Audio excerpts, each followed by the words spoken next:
আসসালামু আলাইকুম। সবার আগে বাছাই করা 10টি আন্তর্জাতিক খবর জানিয়ে দেব। প্রথমেই থাকছে শিরোনাম। তবে তার আগে অনুরোধ থাকবে ভিডিওটিতে একটি লাইক দিবেন।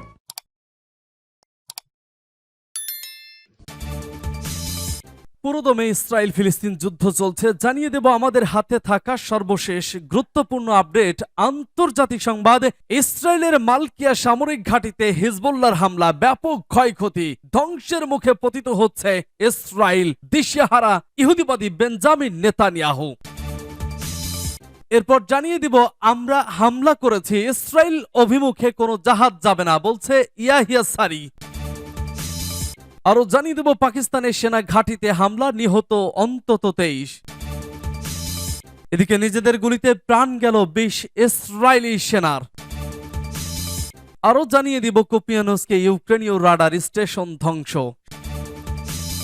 সর্বশেষ জানিয়ে দেব এবার নরওয়ের পতাকাবাহী জাহাজে হুতিদের হামলা। শুনছিলেন সংবাদ শিরোনাম, এখন বিস্তারিত। তবে তার আগে অনুরোধ থাকবে ভিডিওটিতে একটি লাইক এবং কমেন্টস করে জানিয়ে দিন আজকের এই ভিডিও সম্পর্কে আপনার মূল্যবান মতামত। আর অবশ্যই এই ভিডিওটি আপনার ফেসবুকে শেয়ার দিয়ে ছড়িয়ে দিন আর জানিয়ে দিন আপনি কোন জেলা থেকে বা কোথা থেকে আমাদের সংবাদ শুনছেন এবং দেখছেন।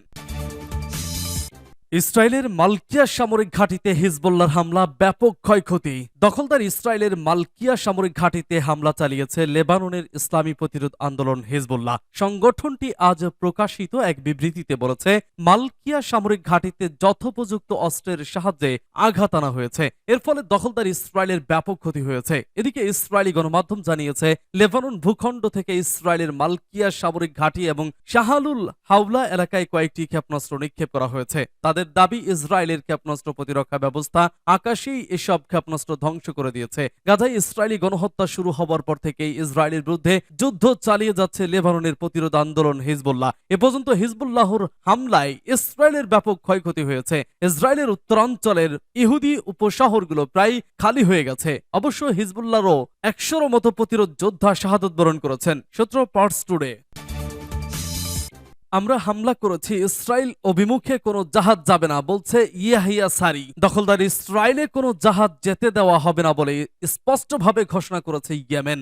ইসরায়েল অভিমুখী নরওয়ের একটি তেল ট্যাঙ্কার লক্ষ্য করে ক্ষেপণাস্ত্র হামলার কথা স্বীকার করে দেশটির সশস্ত্র বাহিনীর মুখপাত্র ব্রিগেডিয়ার জেনারেল ইয়াহিয়া সারি বলেছেন, নরওয়ের তেল ট্যাঙ্কারটির কর্মকর্তা কর্মচারীদেরকে সতর্ক করার পরও তারা তাতে গুরুত্ব দেয়নি। এ কারণেই ট্যাঙ্কারটিতে হামলা চালানো হয়েছে। তিনি আরো বলেন, আমরা সবাইকে সতর্ক করে এর আগে যে বিবৃতি দিয়েছি তা অমান্য করা হলে ইসরায়েল অভিমুখী কোনো জাহাজই রেহাই পাবে না, তা যে দেশেরই হোক না কেন।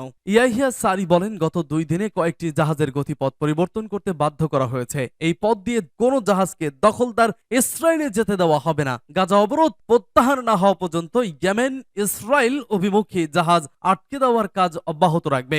মার্কিন সেন্ট্রাল কমান্ড বা সেন্টকম জানিয়েছে, নরওয়ের মালিকানাধীন মোটর ট্রান্সপোর্ট স্ট্রেন্ডা নামের ওই জাহাজটিতে হামলার পর আগুন ধরে গেলে তাতে বেশ কিছু ক্ষতি হয়েছে, তবে কেউ হতাহত হয়নি। সোমবার মধ্যরাতের দিকে বাবেল মানদেব প্রণালীতে জাহাজটিতে হামলা হয় বলে সেন্টকম জানিয়েছে। বাবেল মানদেব প্রণালী লোহিত সাগরকে এডেন উপসাগরের সঙ্গে যুক্ত করেছে। সূত্র পার্টস টুডে। পাকিস্তানি সেনা ঘাঁটিতে হামলা, নিহত অন্তত 23। পাকিস্তানের খাইবার পাখতুয়ানখোয়ার ডেরা ইসমাইল খান জেলার একটি সামরিক ঘাঁটিতে হামলা চালানো হয়েছে। এই ঘটনায় অন্তত 23 জন নিহত হয়েছেন। কর্মকর্তারা জানিয়েছেন যে পুলিশ স্টেশনে হামলা চালানো হয়েছে সেটি নিরাপত্তা বাহিনীর সদস্যরা বেস ক্যাম্প হিসেবে ব্যবহার করত। বলা হয়েছে, প্রথমে বাউন্ডারি ওয়ালের মধ্যে ট্রাক ঢুকিয়ে দেওয়া হয়, পরে বন্দুক দিয়ে ভেতরে হামলা চালানো হয়। এ সময় বেস ক্যাম্পের মধ্যে একটি অস্ত্র গোদামেও বিস্ফোরণের ঘটনা ঘটে। দেশটির সরকারি রেস্কিউ সার্ভিসের কর্মকর্তা আইজাজ মেহমুদ জানিয়েছেন, হামলার ঘটনায় বেশ কয়েকজন আহত হয়েছেন এবং তাদের অবস্থাও আশঙ্কাজনক। এখনো সেখানে বন্দুক হামলার শব্দ শোনা যাচ্ছে বলেও জানান তিনি। তেহরিক-ই-জিহাদ পাকিস্তান নামের একটি পাকিস্তানি গোষ্ঠী এই হামলার দায় স্বীকার করেছে। টিজেপি জানিয়েছে, তাদের যোদ্ধারা পাকিস্তানি সেনাবাহিনীকে লক্ষ্য করে এই হামলা চালিয়েছে। টিজেপি নামের এই গোষ্ঠীটি সম্প্রতি আত্মপ্রকাশ করেছে। টিজেপি দক্ষিণ এশিয়ার দেশটির প্রধান সশস্ত্র নিষিদ্ধ গোষ্ঠী টিটিপির সঙ্গে যুক্ত বলে দাবি করেছে। মূলত টিটিপি বছরের পর বছর ধরে রাষ্ট্র ও রাষ্ট্রীয় প্রতিষ্ঠানগুলোকে লক্ষ্য করে হামলা চালিয়ে আসছে। নিজেদের গুলিতে প্রাণ গেল ২০ ইসরায়েলি সেনার। গাজায় স্থল অভিযানের পর বিপদ যেন পিছু ছাড়ছে না ইসরায়েলের। একের পর এক বিপাকে পড়ছে তারা। এবার ভয়াবহ দুঃসংবাদ পেল ইসরায়েলের সেনাবাহিনী। নিজেদের গুলিতে ইসরায়েলের ২০ সেনা নিহত হয়েছেন। মঙ্গলবার টাইমস অব ইসরায়েলের এক প্রতিবেদনে এ তথ্য জানানো হয়েছে। ইসরায়েলের সেনাবাহিনীর বরাতে স্থানীয় সংবাদ মাধ্যম জানিয়েছে, গাজায় স্থল অভিযান পরিচালনাকারী ইসরায়েলি সেনাদের একটি দলে নিজেদের ওপর ভুল করে গুলি চালিয়েছে। এতে অন্তত ২০ সেনা নিহত হয়েছে। ইসরায়েলেরই ওই দলটিতে অন্তত ১০৫ সেনা ছিল। টাইমস অব ইসরায়েলের এক প্রতিবেদনে বলা হয়েছে, নিহত সেনাদের মধ্যে ১৩ জন নিজেদের ছোড়া গুলিতে নিহত হয়েছে। তাদের উপর বিমান হামলা, ট্যাঙ্ক ও গুলি ছোড়া হয়েছে। প্রতিবেদনে বলা হয়েছে, এ দলের বেশ কয়েকজন নিজেদের পাতা ফাঁদে প্রাণ হারিয়েছেন। হামাসের সেনা সদস্যদের পাওয়ার জন্য পেতে রাখা ফাঁদ বিস্ফোরণে তাদের প্রাণ গেছে। ইসরায়েলের সংবাদ মাধ্যম জানিয়েছে, সেনাদের এই ইউনিটের বেশ কয়েকজন নিজেদের চিনতে না পেরে ভুলভাবে গুলি চালিয়েছে। হামাস মনে করে চালানো গুলিতে এইসব সেনাদের প্রাণ গেছে। এর আগে গত বৃহস্পতিবার আল জাজিরার এক প্রতিবেদনে বলা হয়, গত ৭২ ঘন্টায় ৭৯ ইসরায়েলি সেনাদের যান ধ্বংস করেছে হামাস। হামাসের সামরিক শাখা আল কাসেম ব্রিগেড জানিয়েছে, তাদের হামলায় এইসব যানবাহনের কোনোটা আংশিক আবার কোনোটা পরিপূর্ণভাবে ধ্বংস করা হয়েছে। টেলিগ্রামে এক বার্তায় সামরিক শাখা জানিয়েছে, গাজার শেখ রাদওয়ানের পার্শ্ববর্তী এলাকায় টানেলের মুখে ববি ট্রাপ ফাঁদ পাতা হয়েছে। ইসরায়েলের সেনারা সামনে আগাতে এইসব ফাঁদে আটকা পড়েছেন। টেলিগ্রামের বার্তায় আরো বলা হয়েছে, এইসব ফাঁদে বেশ কিছু সেনা আহত অথবা অনেকে নিহত হয়েছে। কাসেম ব্রিগেড আরো জানিয়েছে, তারা গাজায় স্থল অভিযানে সেনাদের উপর হামলা চালিয়েছে। এসব সেনা গাজার উত্তরাঞ্চলের বেইত লাহিয়াতে একটি বাসায় অবস্থান নিয়েছিলেন। তাদের এ হামলায় বেশ কয়েকজন সেনা আহত হয়েছে, তবে এ বিষয়ে বিস্তারিত জানায়নি তারা। কুপিয়ানুসকে ইউক্রেনীয় রাডার স্টেশন ধ্বংস। রাশিয়ান এরোস্পেস ফোর্সের একটি সু-35 যুদ্ধ বিমান কুপিয়ানুসকের দিকে ইউক্রেনের একটি রাডার স্টেশন শনাক্ত করে ধ্বংস করেছে। রাশিয়ার প্রতিরক্ষা মন্ত্রণালয় সোমবার এক প্রতিবেদনে এই তথ্য জানিয়েছে। বিশেষ সামরিক অভিযান অঞ্চলে আকাশপথে টহল দেওয়ার মিশনে থাকাকালীন পাইলট কুপিয়ানুস্ক এলাকায় শত্রুর রাডার নির্গমন শনাক্ত করেছিলেন। তিনি তার বিমান থেকে একটি গাইডেড ক্ষেপণাস্ত্র চালু করার সাথে সাথে লক্ষ্যবস্তু থেকে রাডার নিঃসরণ অদৃশ্য হয়ে যায়, রাশিয়ান প্রতিরক্ষা সংস্থা বলেছে।